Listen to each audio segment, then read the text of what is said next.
है तो आपको किसी इंटरव्यू में बहुत ज्यादा क्या करेंगे, हेल्प करेंगे। आपको भी पता है दुनिया किधर भाग रही है, आईटी सेक्टर की तरफ। आप मैकेनिकल इंजीनियर हो, आप सिविल इंजीनियर हो, इलेक्ट्रिकल हो, तो आप लोगों के पास कंप्यूटर स्किल होना चाहिए।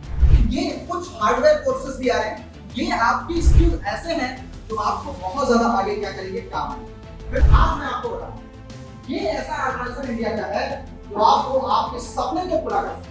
एक अगर आपकी आईक्यू अच्छी नहीं है, इसका मतलब ये नहीं कि आप ये नहीं करेंगे। आपको मेहनत करनी पड़ेगी, आपको क्वेश्चन की क्या करनी पड़ेगी, प्रैक्टिस करनी पड़ेगी।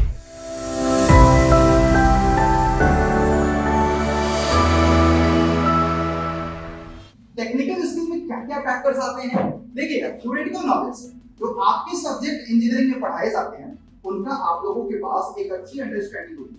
ऐसा नहीं कि सारे सब्जेक्ट जो आपके इंडस्ट्रियल एप्लीकेशंस में यूज होते हैं उनका आप लोगों के पास थ्योरी बोले तो कांसेप्ट बहुत जरूरी होता है। फिर उसके बाद प्रैक्टिकल नॉलेज। तो देखो, अभी आप डिप्लोमा में हो तो आप लोगों के पास प्रैक्टिकल नॉलेज नहीं होगा, अभी आपके पास थ्योरेटिकल नॉलेज होगा।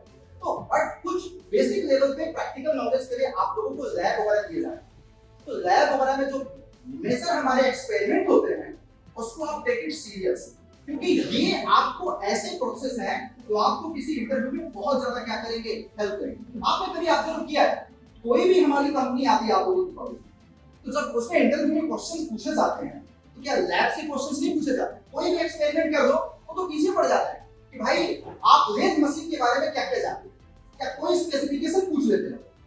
तो ये चीज आपके लिए बहुत जरूरी है। नॉलेज अबाउट योर ट्रेड, आपके अपने रिस्पेक्टेड ब्रांच के बारे में जानकारी होना चाहिए। दूसरा, आपको भी पता है दुनिया किधर भाग रही है, आईटी सेक्टर की तरफ।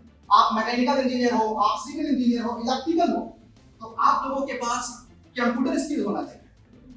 कंप्यूटर स्किल आप जहां हो आसपास के लोकल लोगों से हेल्प लेकर के कंप्यूटर स्किल में कुछ चीजें बेसिक सीख सकते हो। लाइक बेसिक आप computer, Microsoft Word, Microsoft Excel, Microsoft PowerPoint. आप लोगों में से पूछना चाहता हूं, कितने ऐसे स्टूडेंट्स हैं डिप्लोमा करते पावर पॉइंट का बेसिक यूज कर लेते हैं? Raise your hand.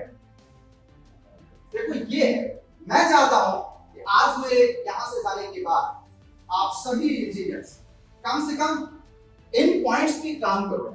बहुत ज्यादा मेहनत नहीं है, थोड़ा थोड़ा प्रयास करोगे ना, किसी भी साइबर कैफे में जाके कहीं से भी, कॉलेज में भी आप लोगों को इम्पैक्ट होगा, आप ये स्किल डेवलप कर सकते हो। कुछ जैसे कि आपकी ट्रेनिंग होती है, लाइक छुट्टी होती है तो ऑटोकैड के कोर्स कर लो। जैसे रिस्पेक्टेड इलेक्ट्रिकल के स्टूडेंट्स मैटलैब सीख सकते हैं, मैकेनिकल और सिविल के लोग क्या सीख सकते हैं, ऑटोकैड। इलेक्ट्रिकल के लोग पीएलसी स्काडा का भी कोर्स बेसिक 2 से 3 महीने का कर सकते हैं। तो ये कुछ हार्डवेयर कोर्सेज भी आ रहे हैं, ये आपकी स्किल ऐसे हैं जो आपको बहुत ज्यादा आगे क्या करेंगे, काम आएंगे। फिर इसके बाद इंटरपर्सनल स्किल में लीडरशिप क्वालिटी आपके पास होनी चाहिए। और आपको बताइए कि कंपनी को किसकी जरूरत है, लीडर्स की जरूरत है ना, आपके अंदर लीडरशिप क्वालिटी होनी चाहिए। ये स्किल ऐसे हैं दोस्तों जो आपके करियर में बहुत ज्यादा क्या करेंगे, हेल्प करेंगे, कहीं भी रहोगे। मैं ये नहीं कह रहा कि मैं आज यहाँ पे आया हूँ अपनी कोचिंग की प्रचार के लिए ना, हमारा उद्देश्य है कि आज इस सेमिनार के बाद अगर हम जाएं तो आप लोग इन सारे स्किल्स के पीछे क्या करो, भागो। मैं इसका साथ कॉपी आप लोगों को प्रोवाइड करूंगा। कभी आपको लगे कि सर ने क्या बोला था, भूल गए, आप इसको देखो, जिससे आपको क्या मिले, कंप्लीट रोड मैप मिले आने वाले समय के फ्यूचर का। राइट। फिर उसके बाद गुड पर्सनालिटी, गुड लिसनर भी आपका अच्छा होना चाहिए। मैंने 4 बात आप लोगों को बोल दी और आपको यही नहीं पता कि मैंने एग्जैक्ट बोला क्यों, आपका दिमाग कहीं और है। ये चीज मैं नहीं चाहता। आज अगर आप सेमिनार में बैठे हैं तो आपका दिमाग कहाँ होना चाहिए, यही, जिससे आप कुछ सीखोगे। राइट। फिर उसके बाद आप देखिएगा, एक कभी अगर आपको मौका मिले, जैसे मेरे जगह पे आपको बोल दिया जाए कि आओ यार आप लोग बात करो, कुछ बातें डिलीवर करना है, तो एक स्पीकर की क्वालिटी क्या होनी चाहिए, आप लोगों के अंदर होनी चाहिए। कल तो आप किसी भी गवर्नमेंट या प्राइवेट सेक्टर में जाओगे तो आप अपने प्रोजेक्ट को रिप्रेजेंट करोगे कि नहीं अपने बॉस के सामने, उसके लिए आपके अंदर क्या होनी चाहिए, एक स्पीकर वाली क्वालिटी होनी चाहिए। वो आज से ही आप क्या कर सकते हो अपने अंदर। देखो एक दिन करना है, ये बात मानोगे मत मानो, आपके अंदर एक दिन, जब एक दिन ऐसी क्वालिटी आएगी तब आप अपनी कंपनी में कहीं भी रहोगे, आप हमेशा क्या करोगे, राजा बन के रहोगे। मतलब आपकी बात लोग सुनेंगे। जब आपके अंदर ये क्वालिटी नहीं होगी तो कहीं ना कहीं आपको भी पता है लाइफ को काटने के कई तरीके। ठीक है, ऐसे काट लेंगे। एक होता है कि भाई काटेंगे ऐसा कि दूसरा बगल वाला पड़ोसी देखेगा ना कहेगा भाई साहब जेई साहब जा रहे हैं, मतलब वो रिस्पेक्ट आप लोगों के पास होगा और वहां पे पैसा नाम शोहरत सब कुछ होगा। आप इस बात को समझने की कोशिश करिए। फिर उसके बाद कम्युनिकेशन स्किल होने, स्पोकन नॉलेज होना चाहिए, नॉन वर्बल कम्युनिकेशन होना चाहिए, बहुत सारी चीजें, क्रिएटिविटी होना चाहिए। कुछ लोग आज के पता है आज के दौर में मैं आप लोगों को बता रहा हूं इतने क्रिएटिव होते हैं कि सोशल मीडिया के दौर में रातों रात फेमस हो जाते हैं। कुछ ऐसी भी चीजें सोचो, कुछ ऐसा क्रिएटिव दिमाग लगाओ जहां पे कि आप लोगों को कुछ तगड़ा जैक मिलेगा। ऐसी भी चीजें आप लोगों के दिमाग में आनी चाहिए और बहुत सारे इंजीनियर्स ऐसा कर गए और आप लोग भी उसमें से एक कर सकते हैं, राइट। फिर उसके बाद प्रॉब्लम सॉल्विंग कैपेबिलिटी होना चाहिए, न्यू पर्सपेक्टिव, आप लोगों को नया सोचने की तरीका होना चाहिए। क्रिएटिव पर्सन हमेशा आप लोगों को पता है work on yourself, analyse the situation को एनालाइज करो, बी ए क्रिएटर बनो। अब फिर मैं आप लोगों को ये सारे स्किल बहुत जरूरी है। अब मैं आपको बता रहा हूं इंडिया का एकमात्र इकलौता एग्जाम जो आपके थ्योरेटिकल डोमेन को, आपके अपने कॉन्सेप्ट को मजबूत कर देता है सारे स्टेट लेवल के ए और जे एग्जाम। अगर आपने इस पर्टिकुलर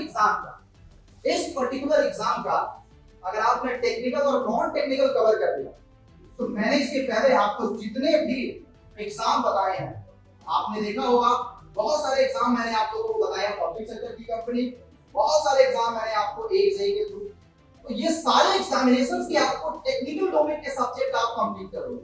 आपको भी पता है कितने लोग ऐसे हैं जो एसएससी जेईई के बारे में जानते हैं, रेजो है अभी आप लोग जानते नहीं हो एसएससी जेईई के बारे में, यार उठाओ, अगर जानते हैं तो यस, नहीं जानते तो कोई बात नहीं। आज मैं आपको बता रहा हूं ये ऐसा ऑर्गेनाइजेशन इंडिया का है जो आपको आपके सपने को पूरा कर सकता है। अगर आपने इसकी तैयारी अच्छे से कर ली तो आप कहीं पे भी पहुंच सकते हैं। यही इसी का सिलेबस यूपीपीसीएल में काम आएगा, यूपीआरबी में काम आएगा, आरआरबी में काम आएगा, हर जगह काम आने वाला है। इसलिए एसएससी जेईई साल में हर बार होता है, एसएससी जेईई का एग्जाम साल में हर बार होता है जहां पे लाखों स्टूडेंट पार्टिसिपेट करते हैं। उनमें से सिलेक्शन 3 से 4,000 लोगों को, लेकिन वो जो 4,000 बच्चे होते हैं वो जेईई का नाम है, सीपीडब्ल्यूडी में जाते हैं, सेंट्रल वाटर कमीशन में जाते हैं, मिलिट्री इंजीनियरिंग सर्विस में जाते हैं, बॉर्डर रोड ऑर्गेनाइजेशन में जाते हैं, वो नमक में जाते हैं। बहुत सारे ऐसे डिपार्टमेंट है जहां पे एसएससी जेईई के थ्रू बच्चे जाते हैं और वो जेईई बनते हैं। बाद में समय के साथ उनके पास डिग्री होती है या डिपार्टमेंटल प्रमोशन होते हैं तो वो प्रमोट होकर के एई भी बन जाते हैं। अब इसका एग्जामिनेशन देखो, मैं आपको बता दूं 2 पार्ट में होता है, एक प्री होता है, एक मेंस होता है। बेसिकली मैं पर्टिकुलर एक बात बताना चाहता हूं कि ये जैसे कि आप लोगों को प्री जो होता है कंप्लीट ऑब्जेक्टिव होता है। ऑब्जेक्टिव जो होगा आपको मैं बता देता हूं कि 50 क्वेश्चन जो होंगे आपके 50 क्वेश्चन जो होंगे आपके आईक्यू के बेसिस पर। आपने बहुत सारे बच्चों को देखा होगा कॉलेज में, इसी डिपार्टमेंट्स में, कि उनके अंदर आईक्यू बड़ा तगड़ा होता है। उनको अगर रीजनिंग के कोई सवाल दे दो तो झट से वो सॉल्व कर देते हैं क्योंकि उनकी आईक्यू क्या होती है, बहुत अच्छी है। तो ये 50 क्वेश्चंस वो होते हैं। अगर मान के चलो किसी की आईक्यू अच्छी नहीं है ना तो ये डिपार्टमेंट ऐसा कहता है कि आप मेहनत करो। 2 ऑप्शन है, एक अगर आपकी आईक्यू अच्छी नहीं है इसका मतलब ये नहीं कि आप जेईई नहीं बन सकते, आपको मेहनत करनी पड़ेगी, आपको क्वेश्चंस की क्या करनी पड़ेगी, प्रैक्टिस करनी पड़ेगी। जिसकी आईक्यू अच्छी है वो क्या कर सकता है भाई, कम मेहनत से भी अपना ये काम चला सकता है। फिर उसके बाद 50 क्वेश्चन जनरल अवेयरनेस का, इसमें कई सारे सीक्वेंस होते हैं जैसे करंट अफेयर्स होता है, history, geography, polity, economics, general science, physics, chemistry, biology. 10th level पे आपको क्या कर रहे हो, डिप्लोमा कर रहे हो, आपसे बहुत बेसिक लेवल के सब्जेक्ट इसमें पूछे जाते हैं। फिर उसके बाद आपके रिस्पेक्टेड सब्जेक्ट के 100 क्वेश्चंस होते हैं। सारे क्वेश्चंस ऑब्जेक्टिव होते हैं, 4 ऑप्शंस होते हैं, एक सही होगा और अगर गलत करते हैं तो 1/4 की क्या होती है, नेगेटिव मार्किंग। मेरा सवाल यह है दोस्तों कि अगर ये इतना मात्र आप तैयार कर लेते हैं जो objective, most of the India का जो एग्जाम होता है ना जेईई का, वो ऑब्जेक्टिव ही सिर्फ 1 वो एग्जाम है। आपने एक एग्जाम क्रैक किया, रिजल्ट आया, अब इंटरव्यू भी जेईई में नहीं हो रहा क्योंकि आपको भी पता है पहले इंटरव्यू का ट्रेंड होता था कि इंटरव्यू में पैसा लगता है, वही क्रैक करेगा जिसके पास क्या होगा, पैसा। तो मोदी जी ने उसको भी क्या कर दिया, बंद कर दिया। अब सिर्फ रिटन होगा, उसके बाद डॉक्यूमेंट्स वेरिफिकेशन होगा और फिर आपकी क्या हो जाएगी, कुछ एक्सेप्शनल केसेस अभी भी हैं जहां पे पैसा खाने का जरिया है, वहां पे अभी भी 1% केसेस में इंटरव्यू हो रहा है। जेई लेवल में बात करें क्योंकि आप लोगों को कौन सा एग्जाम देना है, सिर्फ जेई का, तो मैं जेई की बात कर रहा हूं। आप देखो ये टोटल 200 क्वेश्चंस होते हैं 2 आवर्स का, देख रहे हो 200 क्वेश्चंस कितने घंटे में करना है, सिर्फ 2 घंटे में। जबकि आपके कॉलेज में क्या होता है कि कन्वेंशनल पेपर होता है। यहाँ पे टाइम मैनेजमेंट, स्पीड, एक्यूरेसी बहुत इंपॉर्टेंट रोल प्ले करता है कि आपको पूरे डिप्लोमा का सोचना चाहिए कि आपको यहाँ पे एक एक सब्जेक्ट का पेपर दिया जाता है और यहाँ पे पूरे डिप्लोमा के जितने भी सब्जेक्ट आपने पढ़ा है उसका 2 घंटे में सारा रोड मैप देना है। इट मींस ये टफ काम है कि नहीं बताइएगा। अब इस टफ काम को भी हम सब लोग आसान बना सकते हैं और आप खुद करोगे, हम लोग तो बस एक क्या बन सकते हैं, माध्यम बन सकते हैं। आपको करना क्या है, देखो सबसे बड़ी बात की क्या होता है ना, जब आप पूरे डिप्लोमा में पढ़ते हैं,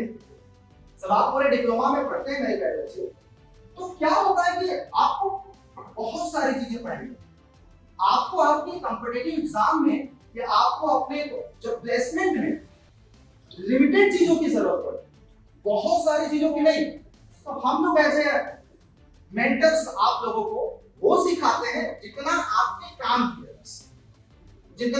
काम किया, चाहे आपकी ब्रांच सिविल हो, चाहे मैकेनिकल हो, चाहे इलेक्ट्रिकल, हम लोग फिल्टर चीजें पढ़ाते हैं।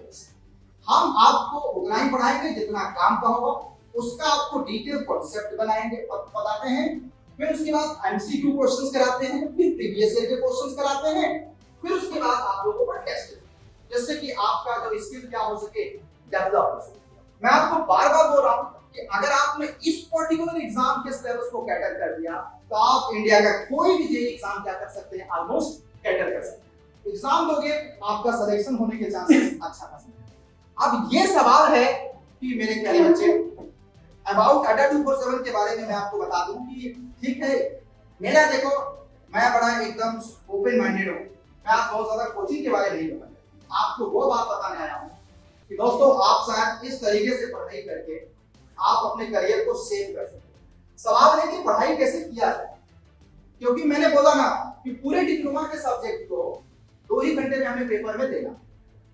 तो जो इंडिया में मैक्सिमम बच्चे जेईई बनते हैं, उनको जेईई बनने का एकमात्र फार्मूला होता है विद इन अ ईयर, 1 साल में। देखो जेईई आप लोगों ने भी सुना होगा कि हमारे फूफा जी का लड़का 5 साल में तैयारी किया तब जाकर के जेईई, ऐसा ट्रेंड है कि नहीं जेईई के बाद?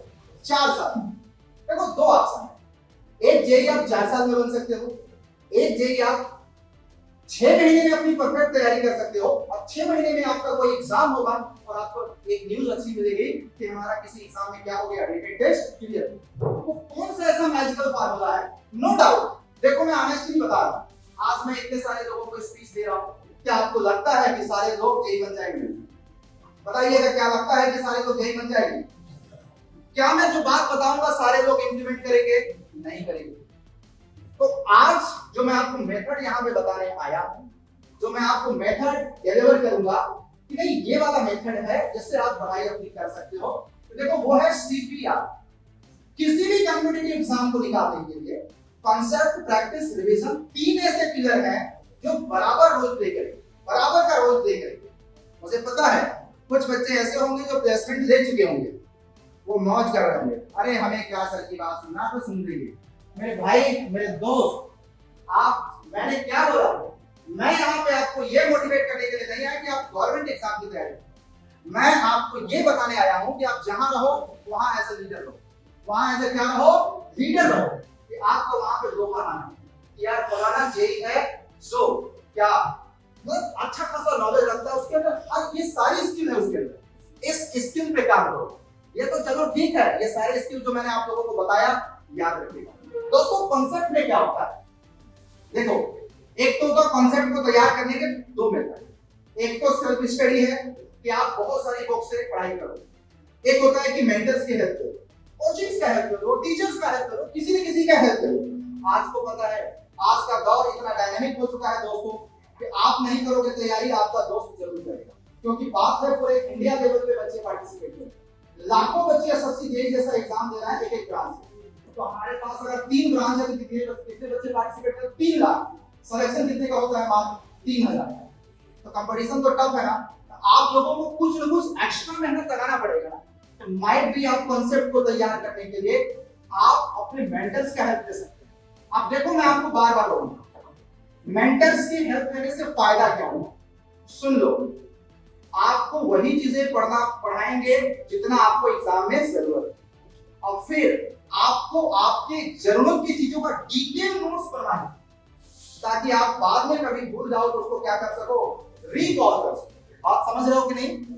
फिर उसके बाद हर नोट्स के एक देखो होता क्या है कि जब आप हर सब्जेक्ट का डिटेल नोट्स पढ़ लेते हो तो होता है क्या मेरे प्यारे बच्चे, कि जब आप रिवीजन करने जाते हो तो बड़ा, जैसे कि 10 सब्जेक्ट आप लोगों को पूछा जाएगा इसमें, तो 10 सब्जेक्ट का डिटेल नोट्स लास्ट में रिवीजन में बड़ा परेशान करेगा। तो आपको शॉर्ट नोट्स बनाना होगा। शॉर्ट नोट्स में क्या होता है कि आपको की पॉइंट्स और क्या होते हैं, फार्मूले, आप लोगों को नोट करवाया जाता है, जिससे कि जब आप रिवाइज कर सको तो वहां से आप क्या कर सके? रिवाइज कर सके। फिर प्रैक्टिस। अगर मैं आप लोगों से पूछना चाहता हूं, कितने ऐसे स्टूडेंट्स हैं जो प्रैक्टिस ऐसे करते हैं? क्वेश्चंस देखा, सॉल्व किया, नहीं आया तो पीछे आंसर देखा और अपने आप को, अगर आंसर सही निकला मजा आ गया, खुश हो जाओगे। अगर आंसर गलत निकलेगा तो आप कहोगे यार ये तो थोड़ी सी गलती है, मैं एग्जाम में ऐसी गलती नहीं करूंगा। आंसर देख के अपने आप को जस्टिफाइड करेंगे। लेकिन जो आपने क्वेश्चन सॉल्व आंसर के भरोसे किया, वो एग्जाम में अगर आएगा तो कोई गारंटी नहीं कि आप क्या कर जाओगे, क्वेश्चन सॉल्व कर पाओगे। ऐसे आप 95% स्टूडेंट्स ऐसे ही प्रैक्टिस करते हैं, आप मानो या ना। मानते हैं कि नहीं इस बात को आप लोग? अगर आप देखो कॉम्पिटिटिव एग्जाम निकालना है, उसके मेथड ही अलग होते हैं। मेथड क्या होते हैं? सिंपल सी बात है, आपको प्रैक्टिस, मैंने बोला ना 200 क्वेश्चन कितने घंटे में करना है? मात्र 2 घंटे में, स्पीड, एक्यूरेसी, टाइम मैनेजमेंट के साथ। तो दोस्तों आपको सुनना, प्रैक्टिस नेक्स्ट लेवल पे करनी पड़ेगी।